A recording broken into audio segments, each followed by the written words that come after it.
जय हिंद। नमस्कार। मैं अनुजोत अपने अनुजोत स्पीकिंग चैनल पर फिल्म छावा संभाजी महाराज की दर्द भरी दास्तान। संभाजी महाराज का वीरता, औरंगजेब के साथ द्वंद्व, औरंगजेब का छल। इन कहानी को और इन वास्तविकता को देखकर हॉल से निकले हुए हर व्यक्ति द्रवित थे। उनके अंदर एक जबरदस्त आत्म मंथन और हलचल चल रहा था। औरंगजेब की क्रूरता पर औरंगजेब को भला बुरा बोल रहे थे, पर असली संदेश फिल्म के कहानी में कहीं ना कहीं छुप चुका है। फिल्म के इमोशन से तो जनता जुड़ गई, पर असली सच से फिल्म की कहानी शायद कुछ भटकी हुई भी नजर आई। उसी भटके हुए सच से वाकिफ करवाने का एक छोटा सा प्रयास। मेरे इस चैनल को लाइक, सब्सक्राइब और शेयर कर लें और अन्य को भी जोड़ें। छत्रपति संभाजी महाराज का वीरता और औरंगजेब का क्रूरता इतिहास के पन्नों में भी दर्ज है और फिल्म में भी दिखाया गया।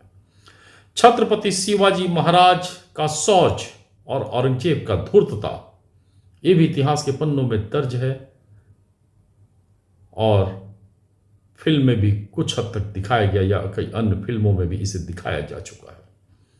इतिहास के पन्नों में दर्ज है ये सारी चीजें, लेकिन स्कूली पाठ्यक्रम में बच्चों को उस दृढ़ता से नहीं बताया गया जिस दृढ़ता से क्रूर मुगलों को महान बताया गया। इस फिल्म को लगभग सभी हिंदुस्तानी देखे और 31 साल यानी 31 ईयर के संभाजी पर हुई लंबी यातना दर्शकों के लिए दर्द भरी दास्तान बना। पर 90% राजनीतिक दल के लिए औरंगजेब आज भी वोट बैंक है। 90% राजनीतिक दल के कारण औरंगजेब आज तक मुस्लिम समुदाय के लिए पूर्वज समान है। पर उन मुस्लिम को 90% राजनीतिक सच बताना नहीं चाहती। औरंगजेब और इस्लामिक शासक ने ही वर्तमान मुस्लिम आबादी के पूर्वजों पर भी क्रूर अत्याचार किया था, यह बताना नहीं चाहती। ध्यान रहे, जिस भी व्यक्ति का मूल जड़ कभी भी बदला हुआ हो, वो व्यक्ति अपने धर्म और आस्था का उपासक कैसे हो सकता है, चाहे वो किसी भी समुदाय से क्यों ना हो। इस सच को बताने से राजनीतिक दल दूरी क्यों बनाए रखना चाहते हैं और इससे भागते क्यों हैं? इस प्रश्न पर समस्त बुद्धिजीवी को एक सुर में मंथन कर पूरे देश को जागृत करना होगा। आगे महत्वपूर्ण बिंदुओं पर ध्यान दें। औरंगजेब के क्रूर चेहरे के पीछे बददिमाग व्यक्ति का सच नजर आया, चेहरा नजर आया। संभाजी के प्रति सत्ता के लिए रिश्तेदारों का धोखा नजर आया। पर जो नहीं दिखा वो इस चैनल का उद्देश्य और इस पर ध्यान आकर्षित करवाने का प्रयास। ध्यान दीजिए, अखंड भारत यानी खंड खंड में बटे हुए हिंदुस्तानी, राजशाही और राजशाही के अंतर्गत राज्य की जनता, यानी तुलनात्मक रूप से आजादी के बाद हिंदुस्तान में प्रधानमंत्री पद और दिल्ली शासन, जिसके अंतर्गत खंड खंड में बटी हुई कई राज्य सरकारें आज भी कई उदाहरण प्रस्तुत करती हैं। फिर राजशाही के अंतर्गत कुछ गांव के समूह को मिलाकर सूबेदारी प्रथा, यानी आज के कई राज्यों में मुख्यमंत्री पद। संभाजी महाराज के रिश्तेदार सूबेदारों ने गद्दारी किया और संभाजी को धोखा मिला। मराठा शक्ति भी कमजोर हुआ और औरंगजेब पहले से ज्यादा मजबूत होकर और ज्यादा क्रूर बना। कई दिनों तक संभाजी कैद में यातना झेले और सहायता के नाम पर, ध्यान दीजिएगा, सहायता के नाम पर अखंड हिंदुस्तान के अन्य राजशाही से सहयोग नहीं मिला। और सबसे महत्वपूर्ण, जो फिल्म में नहीं दिखाया गया या नहीं बताया गया, जो बताना चाहिए था, औरंगजेब की जो विशाल सेना रास्ते में पड़ने वाले गांव और हिंदुओं का कत्लेआम करते आगे बढ़ रही थी, उस सेना में 75% सैनिक हिंदू राजाओं के थे या हिंदू थे। 75% सैनिक हिंदू राजाओं के थे या हिंदू थे। 10 से 15% धर्म परिवर्तन वाले हिंदू से बने हुए मुस्लिम लोग थे और मात्र 5 से 10% के आसपास ही अरबी इस्लामिक व्यक्ति थे। यानी 5% अरबी इस्लामिक लुटेरे हिंदुस्तान में राजशाही की कमजोरी और राजशाही परिवार के गद्दार जयचंद के कारण हिंदुस्तान के हर कोने को गुलाम बनाए। ध्यान रहे, 5% अरबी इस्लामिक लुटेरे हिंदुस्तान में राजशाही की कमजोरी और राजशाही परिवार के गद्दार जयचंद के कारण हिंदुस्तान के हर कोने को गुलाम बनाए, हिंदू का इस्तेमाल किए और युद्ध के वक्त रास्ते में पड़ने वाले हिंदुओं का नरसंहार हिंदुओं से ही करवाए। इसका सीधा मतलब हिंदू राजा का निजी स्वार्थ और कुछ की गद्दारी ने पूरे हिंदुस्तान को घाव दिया।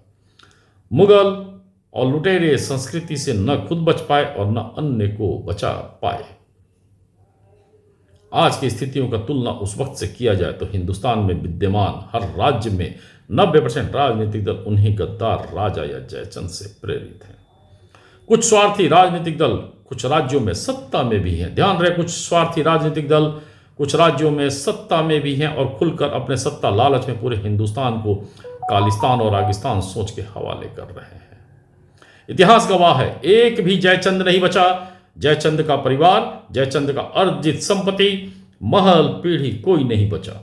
जयचंद के गद्दारी के परिणाम स्वरूप अखंड भारत के अनगिनत राजशाही के अंतर्गत आने वाली जनता भी बेदम हुई, कत्ले आम का शिकार हुई। तब आज की जनता राजनीति में बैठे हुए जयचंदों को वोट क्यों दे रही है? आज की जनता राजनीति के जयचंद को झेल क्यों रही है, जबकि सर्वविदित है कि इस्लामिक शासकों के कारण अंधेरे में रह रही जनता किसी भी वक्त मौका मिलते ही सभी प्रकार के हिंदू प्रजाति को नीलवट्टा सन्नाटा कर सकती है। पूर्ण इस्लामिक व्यवस्था में मुस्लिम जनता खुद के लिए भी आत्मघाती बन सकती है, जैसा मिडिल ईस्ट के अधिकांश देशों में देखने को मिल रहा है। अतः छावा फिल्म का असली संदेश, अपने और अपनों के लिए जयचंद मत बनो और हिंदुस्तान के किसी भी जयचंद को मत पालो और न किसी भी राजनीतिक दल का सहयोग करो जो जयचंद बन हिंदुस्तान को खोखला कर रहे हैं। ध्यान रहे, ये राजनीतिक जयचंद खुद भी बर्बाद होंगे और उनके अंतर्गत, उनके राज्य के अंतर्गत आने वाली जनता भी बर्बाद होगी। कोई जातिवाद नहीं होगा, सिर्फ और सिर्फ हिंदू प्रजाति जानकर हर तरह का वो अत्याचार होगा जो इतिहास के पन्नों में मुगलों द्वारा अंकित है। और अब इसे खुलकर पढ़ना और पढ़ाना होगा, खुलकर बताना होगा। उन मुस्लिमों को भी बताना होगा जो मुस्लिम इन्हीं मुगलों के अत्याचार से धर्म परिवर्तन किए। और धर्म परिवर्तन आज देश का दिमक बना हुआ है।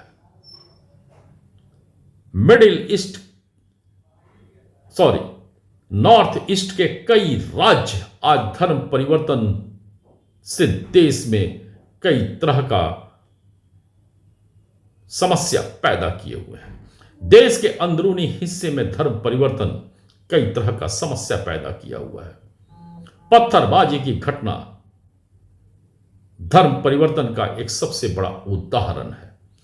भ्रमित लोग अपने ही मूल जड़ पर, मूल संस्कृति पर पत्थरबाजी कर रहे हैं, अपने पूर्वजों के संस्कृति पर पत्थरबाजी कर रहे हैं और देश की जयचंद राजनीति लगातार उनको शिक्षित करने के बजाय उनका उपयोग कर रही है।